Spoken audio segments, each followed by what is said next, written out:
اللہ تبارک و تعالی نے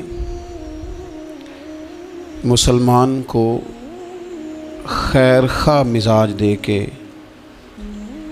اس دنیا کے اندر تعلیمات ارشاد فرمائی ہیں، اور یہ جو خیر خواہی کی تعلیمات ہیں اس کا ایک معنی ہمدردی بھی لیا جا سکتا ہے، اور کسی شخص کے بارے میں اپنے آپ کو نرم کرنا بھی لیا جا سکتا ہے۔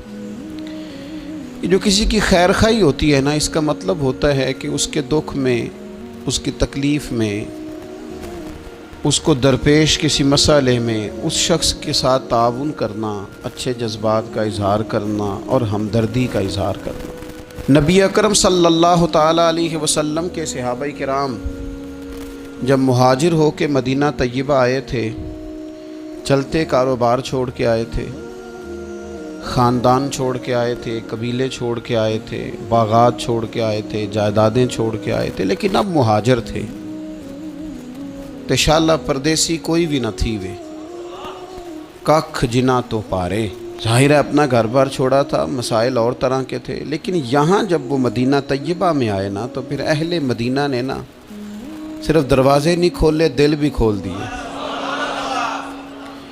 انہوں نے اپنی آنکھیں بچھا دیں، انہوں نے اس طرح سے استقبال کیا کہ وہ انہیں اپنا دیس سے کہیں بڑھ کر یہ والا دیس اپنا دیس محسوس ہونے لگ گیا۔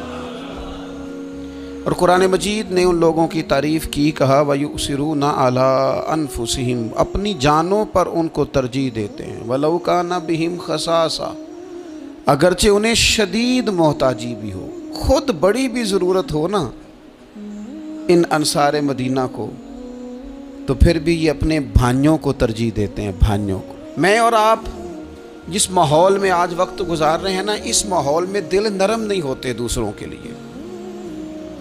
ایک تو کام وہ ہے جو میری پہنچ میں نہیں، میں نہیں کر سکتا، لیکن ایک کام وہ ہے جو میں کر سکتا ہوں، لیکن میں کہتا ہوں میں کیوں سردردی لوں جی فلانے کی، مجھے کیا مصیبت بنی ہوئی ہے میں اپنے تعلقات کو خراب کروں؟ میں کوئی ذاتی کام ہوگا تو میں سفارش کروں گا، میں اس بندے کی خاطر سفارش کروں؟ یہ طبیعتوں کی سختی ہے، یہ مزاج کی گھٹن ہے۔ میں محسوس کرتا ہوں آج کچھ لوگ یہ دعویٰ کرتے ہیں اللہ نے بڑی عزت دی ہے، بڑی بات ہے جی، فلاں دفتر میں گیا تھا تو وہ آدمی مجھے جاننے والا مل گیا تو اس نے فٹافٹ میرا کام کر دیا۔ تو وہ جس بندے نے آپ کا کام کیا ہے نا، اس نے اپنی ذمہ داری نہیں نبھائی، اس نے تعلق نبھایا ہے۔ اگر وہ ذمہ داری نبھاتا تو جس کرسی پہ بیٹھا تھا اس کرسی پہ جو بندہ بھی کام کرانے آتا وہ سب کا کرتا، اس کی ڈیوٹی تھی نا وہ کام کرنا۔ آپ بڑے خوش ہو رہے ہیں کہ بڑا با اخلاق ہے، اس نے میرا تعلق تھا تو فٹافٹ وہ بھائی اس نے تعلق نبھایا ہے، ذمہ داری کا احساس، ذمہ داری تو سب کا کام کرنا تھی نا اس کی، تو یہ اس کے با اخلاق ہونے کی علامت نہیں ہے۔ علامت تو یہ تھی کہ وہ اپنی ذمہ داری پورے طور پہ سر انجام دیتا۔ تو مسلمانوں کے لیے اپنے دل میں نرمی پیدا کی جائے، اگر کسی بندے کا کوئی جائز کام ہماری تھوڑی سی کوشش کی وجہ سے ہو سکتا ہے تو پھر اتنی خود غرضی نہ دکھائی جائے، ورنہ روحانی طور پر طبیعتیں تلخ ہو جائیں گی، گھٹن پیدا ہوگی، دل بندے کا بند ہونے لگے گا۔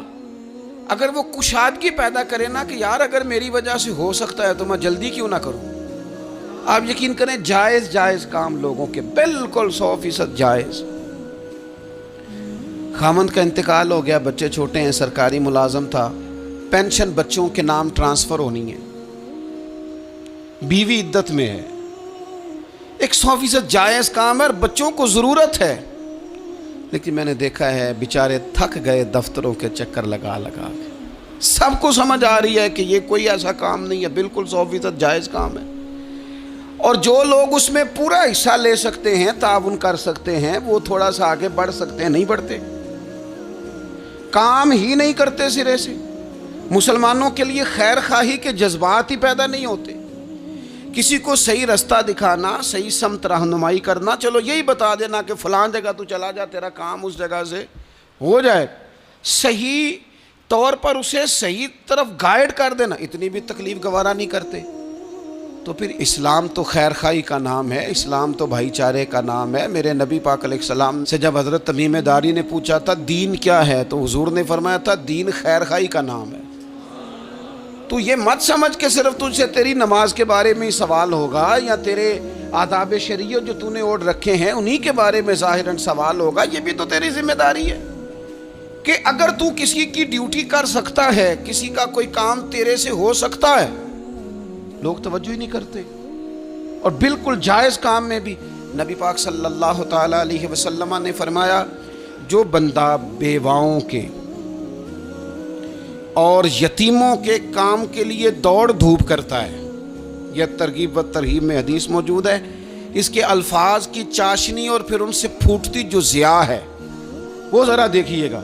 یہاں یہ نہیں فرمایا کہ وہ محتاجوں غریبوں کو دیتا ہے، فرمایا جو ان کے لیے دوڑ دھوپ کرتا ہے، بیواؤں کے لیے، مساکین کے لیے، یتیموں کے لیے، مسکینوں کے لیے دوڑ دھوپ کرتا ہے، وہ اسی طرح ہے جس طرح کوئی اللہ کے راستے میں جہاد کر رہا ہے۔ کیا معنی ہے اس کا؟ شارحین حدیث فرماتے ہیں، علماء کہتے ہیں اس کا مطلب یہ ہے کہ اسے پتہ چل گیا نا فلانا غریب ہے، تو اس نے کسی امیر سے کہا ہے کہ یار وہ بندہ ذرا غریب ہے، ماڑا ہے۔ کئی دفعہ ڈائریکٹ کوئی آ کے مطالبہ کرے، طلب کرے تو وہ درد نہیں پیدا ہوتا۔ کوئی سفارش کر دے کہ یار تو ذرا اس کے ساتھ تعاون کر دے، تو بندے کی طبیعت کے اندر نرمی پیدا ہو جاتی اور وہ زیادہ توجہ کے ساتھ وہ کام کر دیتا ہے۔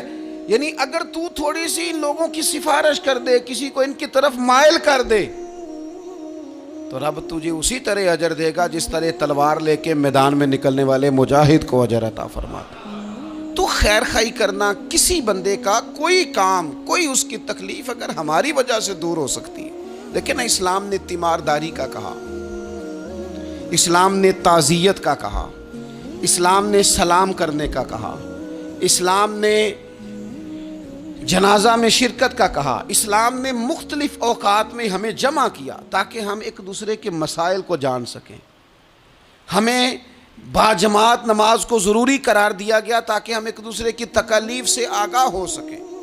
ہمیں حج کے موقع پر امت کو جمع کیا گیا تاکہ ملکوں کے ملک ایک دوسرے کے مسائل کو دیکھ سکیں۔ ہمیں مختلف مواقع پر کہا گیا اکٹھے ہو جاؤ، لیکن ہم نے اس کا جو رزلٹ تھا، جو اس کا نتیجہ تھا، جو اس کے فیصلہ کن نتائج تھے، ان پر ہم نے غور ہی نہیں کیا۔ ایک ترتیب سے گئے اور اسی ترتیب سے اپنے معاملات کو سمیٹا اور واپس لوٹ آئے۔ تو کسی بندے کی اگر کوئی ہمدردی کی جا سکتی ہے، جس شخص کا مال ابو جہل نے دبا لیا تھا، میرے رسول پاک علیہ السلام خود چل کے ساتھ نہیں گئے تھے، اور وہ شخص کہتا ہے کہ میں نے خود نبی پاک علیہ السلام کا انداز دیکھا کہ حضور کی جھکی ہوئی نظریں اٹھی، غضب سے ان کے خدا بچائے کہ نور باری جلال میں اس کے پیسے دیتا ہے کہ نہیں دیتا، غریب کے پیسے دبا لیے۔ یہ بھی دین ہے، یہ بھی اسلام ہے، یہ بھی حضور سید عالم علیہ السلام کے پڑھائے ہوئے اسباق ہیں۔ اگرچہ یہ تقسیم کار ہے کہ جن کے پاس قوت نافذہ ہے وہ اس کا نفاذ کریں گے، لیکن اگر کسی عام آدمی کے اٹھنے سے بھی کسی کا بھلا ہو سکے تو پھر اسے پیچھے نہیں رہنا چاہیے۔ وہ کسی نے کہا تھا کہ یہی ہے ذوق عبادت کی انتہا ساغر۔ اگر تم ذوق عبادت کا اینڈ تک اس کو دیکھنا چاہو نا، اینڈ تک، تو کہتے ہیں مجھ سے پوچھو کہ وہ اس کی انتہا کیا ہے۔ یہی ہے ذوق عبادت کی انتہا ساغر کہ غم حیات کے ماروں کا احترام کرو۔ ان لوگوں کا احترام کرو، یہ جو لوگ تھک گئے ہیں، تکلیف میں آ گئے ہیں۔ تم تھوڑی سی نا، ہمارے گھروں میں ہمارے ارد گرد بہت سارے لوگ ہوتے ہیں جن کو ہم ایک دوسرے کے خلاف کرنے میں سونا کردار ادا کرتے ہیں، ودیا، لیکن قریب کرنے میں کردار ادا، آپ یقین کریں 2 جملے کہنے سے 2 دل مل جاتے ہیں، بھائیوں میں پیار آ جاتا ہے، محبتیں فروغ پاتی ہیں، قربتیں ہوتی ہیں۔ لیکن یہ کام مشکل بڑا ہے، ہمیں آتا نہیں۔ ہم وہ والا کام کرتے ہیں جس سے نہ کوئی بڑا اچھا بھلا چل رہا ہوتا ہے سیدھے رستے پہ، لیکن ہم کوئی ایسی بات پھینکتے ہیں کہ جس سے وہ بیچارہ ٹوٹ کے بکھر جاتا ہے۔ تو اگر خیر خواہی کی جا سکتی ہے اپنے وسائل میں رہ کر، آپ کسی بندے کے ساتھ کوئی تعاون کر سکتے ہیں۔ حضرت عبداللہ ابن عباس رضی اللہ تعالیٰ عنہ بھی اعتکاف بیٹھے تھے۔